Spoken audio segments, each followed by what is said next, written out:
Kanchipuram వకుడా silks నాణ్యత మా ప్రాధాన్యత. మదీనాగూడ, మియాపూర్, హైదరాబాద్ లో త్వరలో శుభారంభం.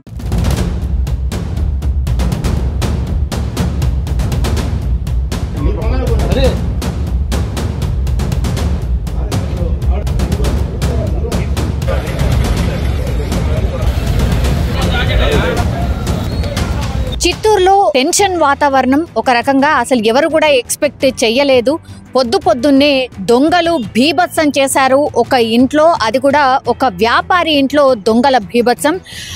టోటల్గా ఒక యాక్షన్ సీన్ లాగా అక్కడ మారిపోయిన పరిస్థితి అయితే కనిపించింది. పక్కా ప్లాన్ ప్రకారం అయితే ఈ దొంగల ముఠా ఆ ఇంటికి చేరుకోవడం, ఆ తర్వాత ఆ ఇంట్లో పూర్తిగా దోపిడీ చేసిన తర్వాత మరి లాస్ట్కి ఏం చేద్దాం అనుకున్నారో ఏందో తెలియదు. బట్ లాస్ట్కి వస్తే వాళ్ళ ప్లాన్ ఏదైతే వేసుకొని వచ్చిండ్రో అది బెడిసి కొట్టిన పరిస్థితి కనిపించింది. ఇది ఎక్కడ అంటే లక్ష్మీ సినిమా హాల్ సమీపంలో ఉన్నటువంటి కిడ్స్ వరల్డ్ యజమాని చంద్రశేఖర్ ఇంట్లో ఈ దొంగలు ఎంటర్ అవ్వడం.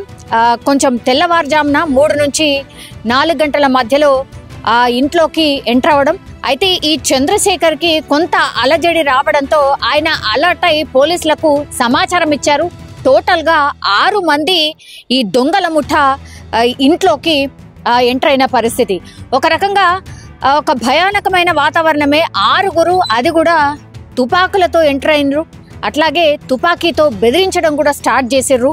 ఇప్పుడు చంద్రశేఖర్ ఎవరైతే ఉన్నారో ఆయన ఇంట్లోకి చొరబడి నానా భీభత్సం క్రియేట్ చేసే టైంలోనే చాకచక్యంగా ఈ చంద్రశేఖర్ ఎవరైతే ఉన్నారో ఈ చంద్రశేఖర్ పోలీసులకు సమాచారం అందించారు. హుటాహుటిన పోలీసులు చేరుకునేసరికి మొత్తంగా ఈ 6గురిలో 2 అయితే ఎస్కేప్ అయిన పరిస్థితి, మిగతా 4 కూడా ఆ ఇంట్లోనే ఉండిపోయింది. అప్పుడు పోలీసులు లోపలికి వెళ్ళడానికి పూర్తిగా ప్లాన్ చేసినప్పటికీ కూడా ఇప్పుడు ఈ చంద్రశేఖర్ ఎవరైతే ఉన్నారో ఆయనను బెదిరించడం, అట్లాగే ఈ దొంగలు ఎవరైతే 4 చిక్కుకుపోయి ఉన్నారో వాళ్ళు గాల్లోకి కాల్పులు జరపడం, ఎస్కేప్ అయ్యే ప్రయత్నం కూడా చేయడం, ఇదంతా కూడా చాలాసేపు నడిచింది. అయితే పోలీస్ బెటాలియన్ అక్కడికి చేరుకుంది.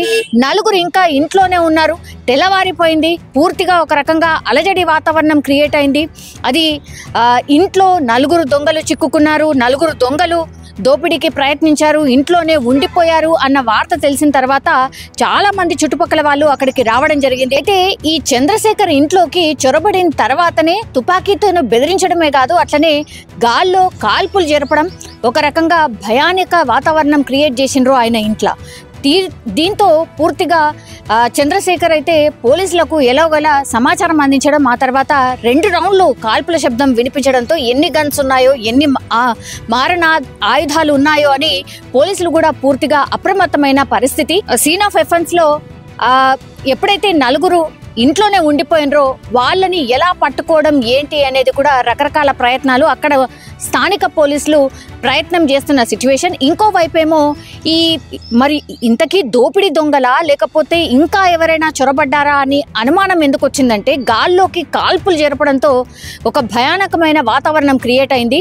మరి ఈ కాల్పులు జరిపింది ఎవరు, దొంగలా లేకపోతే ఇంకెవరైనా అని అనుమానాలు రావడంతో పూర్తిగా ఆక్టోపస్ని కూడా రాష్ట్ర సర్కార్ అప్రమత్తం చేసింది. ఆక్టోపస్ ని కూడా రంగంలోకి దించింది. స్పాట్ లో ఆక్టోపస్ కి సంబంధించిన వాళ్ళు కూడా చేరుకోవడం జరిగింది. కానీ జిల్లా ఎస్పీ పూర్తిగా అక్కడ ఉన్నటువంటి సిచ్యువేషన్ ఏంటి, ఎవరు లోపలున్నారు ఏంటి అనేది కూడా కొంత అంచనా వేయడం, ఆ తర్వాత సక్సెస్ఫుల్ గా ఒక 2 గంటల పాటు ఎట్లాగో అట్లా లోపలికి చేరుకొని ఈ 4 దొంగలనైతే పట్టుకోవడం జరిగింది. కానీ ఇంకా 2 ఎవరైతే దొంగలు పారిపోయారో వాళ్ళ కోసం వేట కొనసాగుతోంది. ఎందుకంటే ఇంత అంటే పకడ్బందీగా ప్లాన్ ప్రకారం 6 దొంగలు ఒక ఇంట్లోకి చొరబడి దొంగతనం చేయడానికని గన్స్ పెట్టి బెదిరించడం, అట్లాగే గాల్లోకి కూడా కాల్పులు జరపడం, ఇది చాలా సీరియస్ గా తీసుకోవడం జరిగింది. ఇక్కడ ట్విస్ట్ ఏంటంటే యాక్చువల్లీ ఈ చంద్రశేఖర్ కి సంబంధించి ఇంట్లో ఎవరైతే దోపిడీకి దిగారో ఇది ప్లాన్ ప్రకారం ఇంకో వ్యాపారి చేయించింది అనేది ఇందులో ఉన్నటువంటి ట్విస్ట్. ఆయన ఎవరు అంటే SLV ఫర్నిచర్ యజమాని. మరో వ్యాపారి చంద్రశేఖర్ ఇంట్లో దోపిడీకి తెగబడినట్టుగా ఇప్పుడు ప్రాథమికంగా పోలీసులకు అందుతున్నటువంటి సమాచారం. ఆయన్నే ఇట్లా రబ్బర్ బుల్లెట్లు, గన్స్ అన్నీ కూడా సమకూర్చిండు. అట్లాగే ఈ ఆపరేషన్ అంతా ఫినిష్ చేయడానికి 3 గంటల సమయం పట్టింది. అట్లాగే కిరాయి గుండాల్ని కూడా వీటన్నిటిని సమకూర్చిండు ఈ ఓనరే. ఈయన ఎస్ఎల్వి ఫర్నిచర్ యజమాని. సో దర్యాప్తు చేస్తున్న కొద్దిగా ఇంకెన్ని విషయాలు బయటకు వస్తాయో తెలియనటువంటి పరిస్థితి. కానీ ఇతను ఫర్నిచర్ ఓనర్. మరి ఎందుకని ఈ చంద్రశేఖర్ ఇంట్లో ఇట్లా దోపిడీ దొంగల ద్వారా ఒక ముఠాను పెట్టి దొంగిలించాలనుకున్నాడు అనేది కూడా ఇప్పుడు తేలాల్సిన పరిస్థితి అయితే కనిపిస్తోంది. కానీ ఎవరికి ప్రాణహాని అయితే జరగలేదు. కానీ ఎంత భయానకమైన సిచ్యువేషన్ అంటే ఒక యజమాని ఇంకో యజమాని ఇంట్లో ఒక ముఠాని పెట్టి దొంగల ముఠాని పెట్టి ఇట్లా దోపిడీకి పాల్పడడం అనేది ఇప్పుడు చర్చనీయాంశంగా మారిపోయిన పరిస్థితి. మారణాయుధాలు ఉన్నాయి అన్న సమాచారంతో అయితే ఆక్టోపస్ని కూడా రంగంలోకి దించారు. అంటే ఇప్పుడు ఈ కేసుని ఎంత సీరియస్గా తీసుకునే అవకాశం కనిపిస్తోంది అనేది ఒకటి.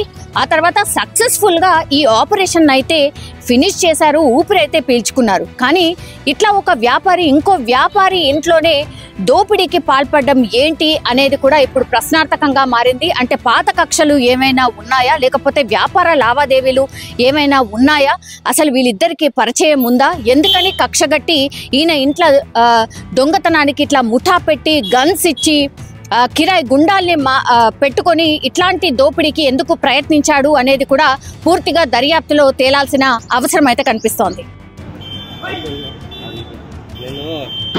అవ్వకు నా ఒళ్ళు బాగాలేదేమో, చాలా బాధపడుతున్నారేమో అనేసి నడుస్తున్నారు. బాధకి ఏమో అయిపోయిందని తెలిసిపోతే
ఇప్పుడు ప్రజెంట్ వ్యాన్ లో ముగ్గురు ఎక్కించిన సార్.